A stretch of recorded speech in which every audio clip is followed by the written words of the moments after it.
Speaker साहब, ये presidential speech में पहले पैराग्राफ में प्रेसिडेंट साहब जो हैं वो कांग्रेचुलेट कर रहे हैं इस ऑगस्ट हाउस को।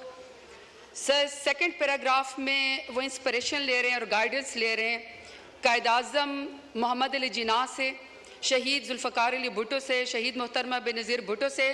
और क्यों इंस्पिरेशन ले रहे हैं? वो इंस्पिरेशन ले रहे हैं कि they were advocates for democracy, tolerance and social justice. और सर, जारी बात है, अगर मैं यहाँ पे मेरा पैराग्राफ हो तो मैं ये कहूँगी कि मेरी इंस्पिरेशन कायद-ए-आज़म मोहम्मद अली जिन्ना के साथ साथ मेरे लीडर इमरान खान के नाम पे भी है। अब सर, अगले पेज पे प्रेसिडेंट साहब फरमाते हैं कि शहीद मोहतरमा Benazir Bhutto was a champion for women's right and always went an extra mile in advancing the women's. Speaker साहब, मैं आपकी तवज्जो हासिल करना चाहती हूँ प्लीज़। अब सर, ये विमेन एम्पावरमेंट के ऊपर प्रेसिडेंट साहब ने बेनज़ीर भुट्टो साहिबा से इंस्पिरेशन लिए। सर, हम भी कदर करते हैं, लेकिन सर जो हमारे मुल्क के अंदर इस वक्त इशारे हैं, पाकिस्तान में मर्द सियासतदानों को तो छोड़ें, ख़वातीन सियासतदानों के साथ 9 मई के नाम पे और इमरान खान का साथ न छोड़ने के नाम पे सियासत का मुकाबला सियासत से नहीं, सियासत का मुकाबला चादर खींचने से, खुनरेजी करने से और इज्जतों की पामाली से शुरू किया है। सर, ये मेरे पास रिपोर्ट है HRCP 2020 की। सर, इसकी रिसर्च कहती है कि 90% पाकिस्तानी ख़वातीन ने कहीं पर भी ज़िंदगी के किसी हिस्से में डोमेस्टिक वायलेंस का वो शिकार हुई है। तो स्पीकर साहब, जब 90% ख़वातीन कहीं पर डोमेस्टिक वायलेंस का शिकार हुई हैं, वहाँ पे कोई आदमी जिसका ज़हनी तवाज़न शायद दुरुस्त ना हो और अपना आप को बड़ा एम्पावर्ड समझता हो, मेल शॉविनिज़्म है, वो बंद दरवाज़ों के पीछे किसी खातून के ऊपर जो है वो तशद्दुद करता है ताकि उसकी चीखें सुनाई ना दें। जब घर के बड़े उसको जमा करते हैं और उसको बुलाते हैं कि तुमने खातून के ऊपर तशद्दुद क्यों किया, तो सर वो भी मुँह छुपाए फिरता है। लेकिन पाकिस्तान एक ऐसा इस्लामी जमहूरिया पाकिस्तान एटमी ताकत है जिसमें नवाज शरीफ की माँ पे, जिसमें शहबाज शरीफ की माँ के ऊपर ख़वातीन को सड़कों के ऊपर घसीटा जाता है, उनकी चादर खींची जाती है, उनको पर वाटर कैनन इस्तेमाल किए जाते हैं, लाठी चार्ज होता है, उनको पर FIR की जाती है, चादर और 4 दीवारों को पामाल किया जाता है, लेकिन किसी को शर्म नहीं आती है, किसी को शर्म नहीं आती है। स्पीकर साहब, कहा गया कि जी सियासत में सबका हक है और इसमें लिखा हुआ है कि जी टॉलरेंस होनी चाहिए। अगर टॉलरेंस होनी चाहिए तो स्पीकर साहब, किसी के साथ तो किसी के वालिद साहब, किसी के दादा साहब कोई वजीर थे, पाकिस्तान की खिदमत की थी, कहीं पर किसी का जो है वो पीरी मुरीदी का मामला है, कहीं पर जो है वो किसी वजीर और मुशीर के या किसी का कहता है कि जी मैं फलाने तुमंदार सरदार का बेटा हूं और बेटी हूं। लेकिन स्पीकर साहब, मेरा सवाल है कि अगर मैं NA 185 पे जरताज गुल वजीर डेरा गाजी खान से इलेक्शन लड़ना चाहती हूँ, तो क्या डेरा गाजी खान मेरे लिए नो-गो एरिया था कि आप मेरे प्रपोजर और सेकेंडर को भी अगवा करें, आप मेरे घर का मुहासरा करें, जब मैं घर से निकलूं तो आप मेरे ऊपर लाठी चार्ज करें? पूरे डेरा गाजी खान ने देखा कि पूरे डेरा गाजी खान की जितनी भी पुलिस एनफोर्समेंट थी, इंतजामिया थी, वो एक साइड के ऊपर खड़ी थी और मुझे पाकिस्तानी चौक में कॉर्डन ऑफ करके अकेला वहां पे खड़ा किया हुआ था। किसी को शर्म नहीं आई है, किसी को कोई फर्क नहीं वहां पे पड़ा। जब घर से बाहर निकलो तो कहते हैं कि आप NOC दो। कौन से आईन कानून में स्पीकर साहब होता है कि घर से निकलने के लिए आपको NOC चाहिए?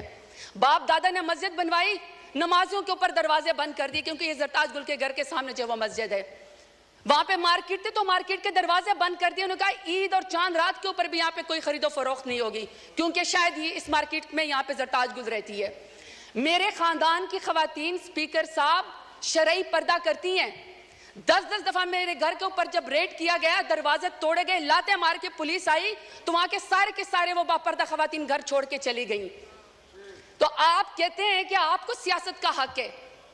मानते हैं हम बेनज़ीर भुट्टो साहिबा की हम इज्जत करते हैं क्योंकि पहले वजीर आजम थी खातून, लेकिन एक दूसरी भी तो है ना, जो टिकटॉकर वजीर आला जो कहती है कि खवातीन मेरी रेड लाइन है। रेड लाइन के बाद आप यहाँ पे कायद-ए-आज़म रहमतुल्लाह अलैह की तस्वीर के सामने मोहतरमा फातिमा जिन्ना का जिक्र करते हैं। शुक्र है स्पीकर साहब, स्पीकर के मोहतरमा फातिमा जिन्ना के जो अपोनेंट थे ना, वो हिंदू थे, वो अंग्रेज थे, वो कुछ तो वजादार थे। यहाँ पे वजादारी का मुझे आलम बताएं, यहाँ पे आप मुझे वजादारी का आलम बताएं स्पीकर साहब। कि कायद-ए-आज़म रहमतुल्लाह अलैह के पाकिस्तान में भी खवातीन को सियासत की इजाजत है। ये अमरीत का जिक्र करते ना, कल को कह रहे थे कि जी किसी को निकाल के आप कब्र से फांसी पे लटका दो, तो मुशर्रफ दौर में सबसे ज्यादा खवातीन को यहाँ पे रिजर्व सीट देगी। बदतरीन अमरीत के अंदर भी खवातीन को सियासत की इजाजत थी। बेनजीर भुट्टो के दौर के अंदर भी खवातीन को सियासत की इजाजत थी। इमरान खान मेरे लीडर की हुकूमत में खवातीन को सियासत की इजाजत थी। सबसे ज्यादा पाकिस्तान की तारीख में अगर काबीना में कोई मिनिस्टर बनी है तो वह इमरान खान के दौर में बनी है। मैं सवाल पूछना चाहती हूँ स्पीकर साहब इनको चुप कराएं। ऑर्डर इन द हाउस मोहतरमा, आप बोलें। स्पीकर साहब मैं सिर्फ सवाल पर यह करना चाहती हूँ कि जब नवाज शरीफ का दौर आएगा, जब शहबाज शरीफ का दौर आ गया, तो क्या खवातीन के ऊपर सियासत के दरवाजे बंद होंगे? हमेशा उनकी कैरेक्टर असैसिनेशन होगी? हमेशा उनको जेलों के अंदर डाला जाएगा? मैं सवाल पूछना चाहती हूँ स्पीकर साहब, मैं सवाल पूछना चाहती हूँ कि रेहाना डार साहिबा जो सियालकोट में, जिसका तो 9 मई से भी कोई ताल्लुक नहीं था, बेटे की सीट पर इलेक्शन लड़ना चाह रही थी, वालदा की उम्र के खातून है, आपने यहाँ पे एक बंदे को जितवाने के लिए पुलिस के जरिए उसके गिरबान में हाथ डाला। आसमान भी कांपा होगा। मैं आपसे पूछना चाहती हूँ कि आपको कौन सी सियासी बर्तरी हासिल होगी रेहाना डार को आपको घसीटते हुए और उसके गिरबान में हाथ डालते हुए? स्पीकर साहब हमने तो सुना था कि फलस्तीन में, कश्मीर में मकबूजा जगहों पे यहूदी और हिंदू जो खवातीन के खिलाफ टॉर्चर करते हैं, उनको हरास करते हैं ताकि उनको कोई जो है उसके ऊपर बर्तरी हासिल हो जाए। स्पीकर साहब मेरा सवाल है स्पीकर साहब कि जब आलिया हमजा को, पढ़ी लिखी खातून इंजीनियर है, जब आलिया हमजा को उनकी 3 बेटियों के सामने रात को उसके बेडरूम से बालों से खींचकर मर्द पुलिस वालों ने सीढ़ियों के ऊपर घसीटा, तो मैं शहबाज शरीफ से पूछना चाहती हूँ कौन सी सियासी बर्तरी आपको पाकिस्तान तहरीक इंसाफ के ऊपर हासिल हो गई? अब मैं डॉक्टर यास्मीन राशिद का जिक्र करना चाहती हूँ। स्पीकर साहब डॉक्टर यास्मीन राशिद हैं, एक्स मिनिस्टर है हेल्थ की, और वो इस कौम की खिदमत कर चुकी है, कैंसर की सर्वाइवर है, एक लीडर खातून है। आज वो खातून, एक जमानत उसको नहीं मिलती जो कि बुनियादी हकूक के खिलाफ फर्जी है। आप ये चाहते हैं कि कोई पढ़ी लिखी खातून यहाँ पे सियासत के अंदर ना आए, उसके ऊपर दरवाजा बंद कर दिया जाए? तो मैं पूछना चाहती हूँ फॉर्म 47 वाले वज़ीर आज़म से कौन सी सियासी बर्तरी आपको हासिल हो गई? स्पीकर साहब, order in the house please सुने ऑनरेबल मेंबर बोल रही हैं, सुने जी, आप जारी रखें प्लीज। स्पीकर साहब मैं यहाँ पे बुशरा बीबी का जिक्र करना चाहती हूँ। खातून अव्वल रह चुकी हैं, हयादार औरत है, बापर्दा औरत है, लाख इख्तलाफ होगा इनका, लाख इख्तलाफ होगा स्पीकर साहब इनका, शहबाज शरीफ का, नवाज शरीफ का लाख इख्तलाफ हमसे होगा, इमरान खान से नफरत भी होगी, क्योंकि इमरान खान जैसे बहादुर लीडर तो ये है नहीं, तो चलो आपको सियासत में नफरत होगी। स्पीकर साहब मेरा सवाल है कि दुश्मनी में आप इतने गर गए कि आपने निकाह जैसे सुन्नत नबी, आपने उसके अंदर भी हाथ डाल दिया। कोई बापर्दा खातून भी आपके शर से महफूज नहीं रही।